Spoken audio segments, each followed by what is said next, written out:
What is up, guys? So in 2 weeks we're hitting the dunes with a Jeep, and I'm gonna get that all to you guys to see what it does. But before we do that, we're putting on some 37s and we're installing the Mopar lift kit. I already got the crate opened up. There's some parts in here, and I got my dad here. He's gonna be the one that's gonna be helping me get the lift kit done because he doesn't have anything better to do on Saturday. But so we're gonna start jacking this thing up, and we're gonna start putting this lift kit on and not wasting any time.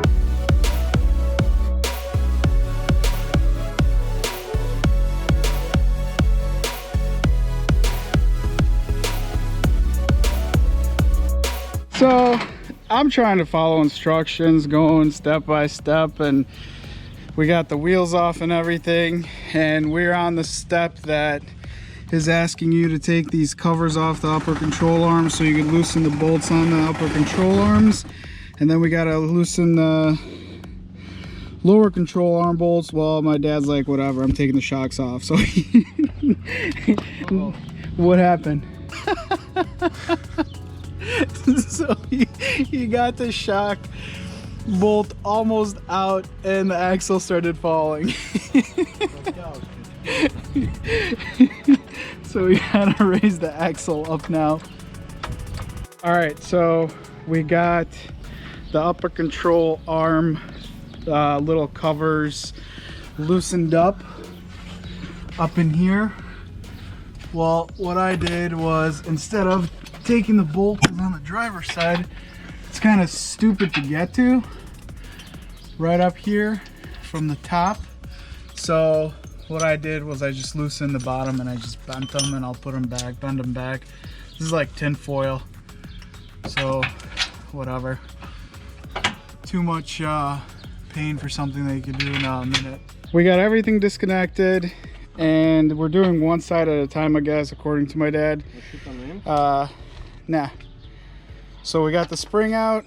We're about to put the new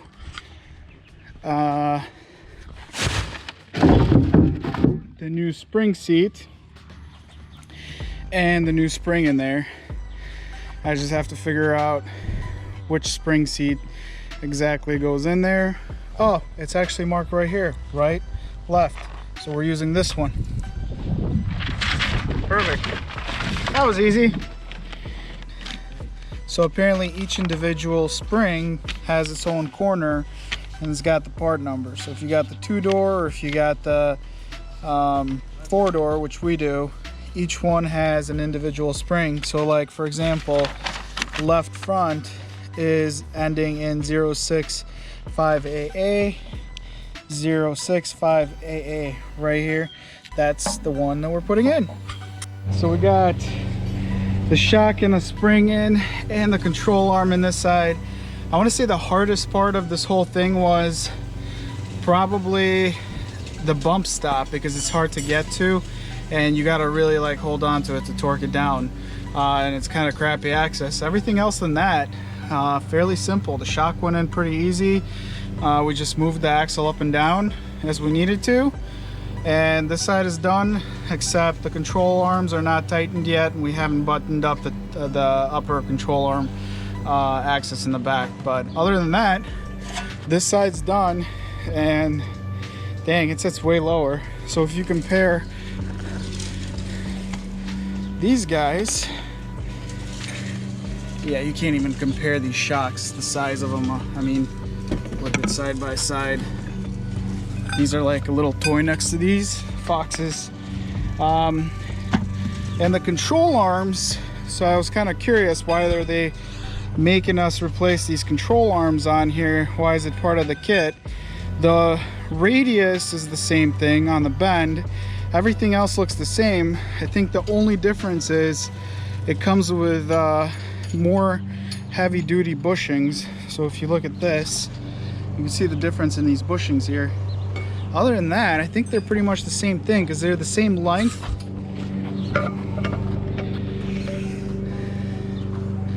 They're the same exact length, and even the radius is the same on the bend. So my guess is these are because of these pressed in bushings, that's why. All right, off to the other side. We're going one side at a time and it seems to be working just fine. So we'll keep doing that. Okay.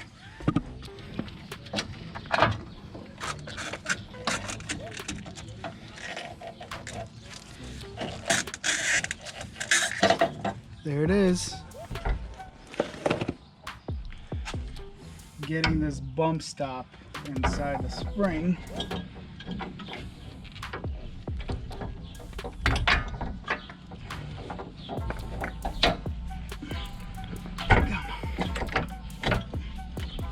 So you gotta get the bump stop inside the spring before you put the spring on.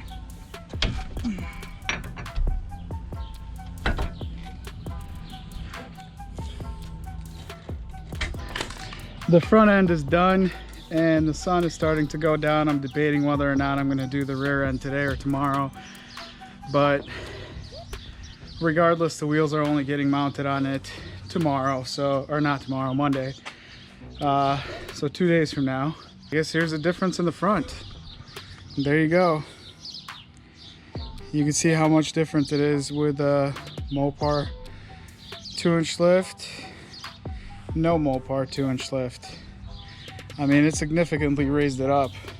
I got like the Carolina squat going on right now. All right, so we're gonna move on and try to figure out if we're doing the second side or the back end today. And Harbor Freight recall jack stands held up. Jeep didn't fall the whole time. We were crawling under it.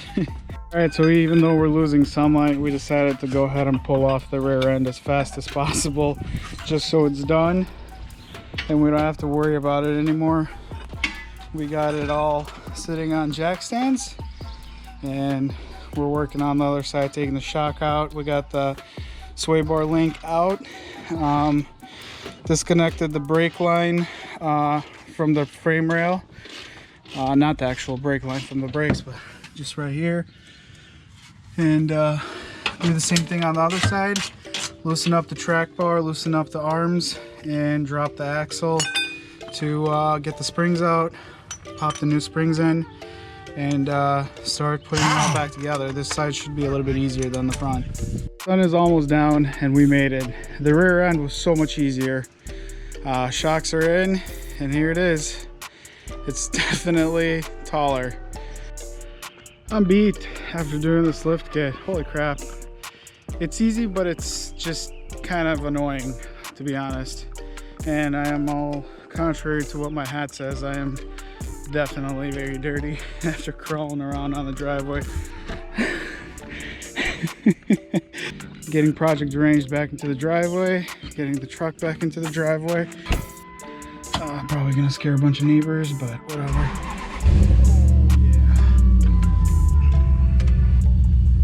So I woke up today in the morning and I totally forgot that we lifted the Jeep yesterday.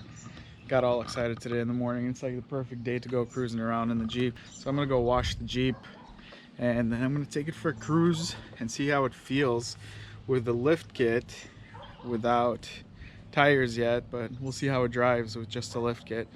I know my steering wheel might be a little bit off, so I might have to adjust that, but it's an awesome day to go enjoy with the Jeep, so I think I'm gonna do that.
Wow, this stuff's awesome. I didn't even have to scrub the wheel. Came out freaking clean. Look at that. Baby, we're done washing the Jeep. We what? We're done washing the Jeep. It's shiny. It is shiny. We wonder everybody dirty. Yeah. Ew. And that's how we wash the Jeep. All right, let's go for a cruise. Let's get this thing dried off and go for a cruise. It is a little bit stiffer, but I think everything's gonna break in because we did already have like 38,000 miles on it. So all the bushings and all that stuff needs to get broken in. This is the only issue. I am off center on my steering wheel about this much, so I just have to adjust that, and we're pretty much done. So I think we do good. I think we did good with the lift kit. What do you think? I think so, Daddy. Okay, awesome. So this is how I got the Jeep sitting right now up until I pick up the wheels and I come back and mount them up. It looks a little strange with no wheels. It just looks like a little box. So here's what I got going on right now. I got to figure out this whole spare mount situation. I did not get the brackets, the reinforcement brackets, and I also didn't get the relocation kit. My reason being is I saw it on YouTube that you can do that. Since it's on YouTube, it must be true. Worst case scenario, I'm gonna have to hop on Amazon and pick up one of those relocation kits. I'm gonna try to stay away from the reinforcement for now and see how we do driving around. If I do need the reinforcement, obviously I'll get it, and hopefully it won't be too late before I get a nice crease in my tailgate. But I gotta say, like I was saying earlier, I've seen a lot of Jeeps running 37s on this setup without any sort of reinforcement or anything, and letting it ride on the bumper a little bit and extending these. Way of Life, if you guys seen his videos, he actually used hockey pucks, and he used these rubber isolators from a Jeep JK because they're a little bit longer. I'm hoping that I won't have to use hockey pucks. Maybe I could come up with like some sort of a piece of pipe or something, or like something soft to just let these stand out. Regardless, I'm gonna figure something out. So let's get this broken down right now, and I'm gonna try to extend this and figure out how this whole thing works.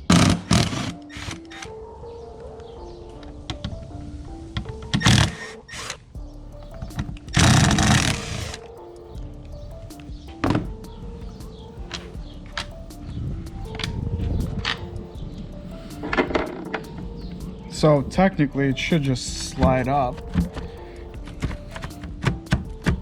but it's not doing that. So that means that I'm gonna have to unmount all of these bolts and take this bracket off of here and see what's binding up that it's not allowing it to slide up. I think this wire in here as well needs to be somehow extended. I don't know if this just pulls out. Okay, so that's not it. All right, I'm gonna take this off and I'm gonna see what I can do to lift it up. All right, so I took it off. Looks like the only thing that it was binding up on was actually these little tabs on here from where the bolts go in. They were getting caught in the holes.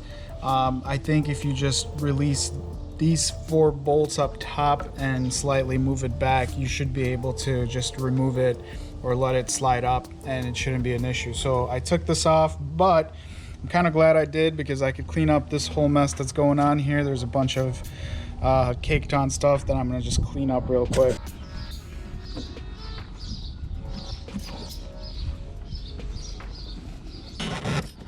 There we go.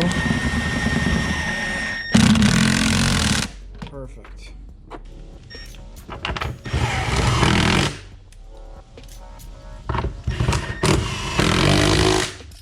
Wheels are here, finally. I got them back.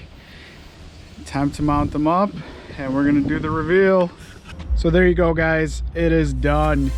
Finally, after all this work and driving back and forth and figuring everything out, it is finally done. Test fit on the spare worked perfectly as I imagined because it is riding just enough on the bumper. Obviously, I'll extend these little guys, but other than that, it looks freaking awesome.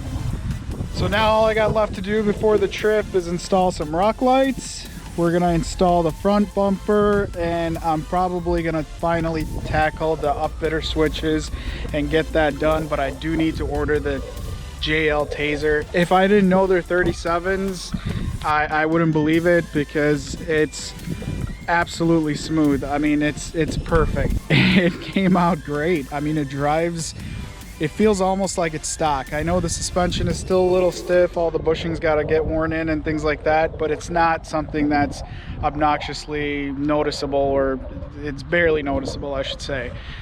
But anyhow, make sure you hit that subscribe button, hit the like button and the notification button, just so you see what the next videos are for this. I am gonna start working on the front bumper, and that's probably gonna be my next video for this. And we'll take this thing out to the dunes and check out how it does on the sand. So make sure you subscribe. Later, guys. Thanks for watching.